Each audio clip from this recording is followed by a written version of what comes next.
के डलन मैया कथी लागल बंधन माहे कौन भेसे महारानी फूलबा लोढ़े चललन हे कौन भेसे सोने के डलन मैया रूपे लागल बंधन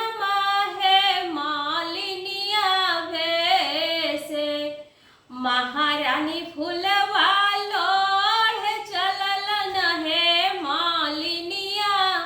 भेसे महारानी फूलबा लोढ़े चललन हे से राजा बेटा मैया से कैलक ठाठ बजिया है से राजा बेटा किया जानी राजा बेटा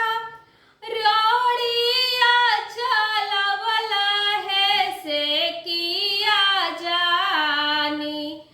राजा बेटा कैला ठाठ बजिया है से किया जानी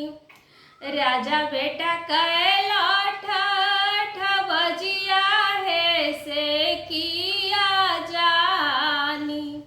राजा बेटा हमें ही ओ सातों बहिनिया है से किया जानी एक ही बान राजा बेटा कोढ़ी होई जय बहे दूसरा बान राजा बेटा होए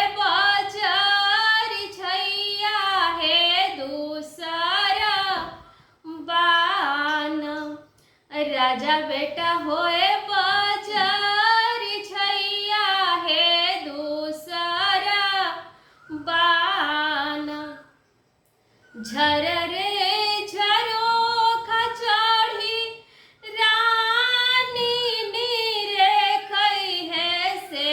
आई मंदिरियाना मैया के गिरले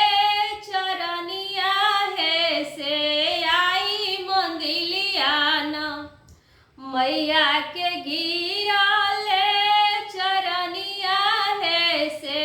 आई मंदिरियाना अब की कसूर मैया बकसर करहूँ है से बकसहूँ महारानी हमारो सिंदूर है से बकसहूँ महा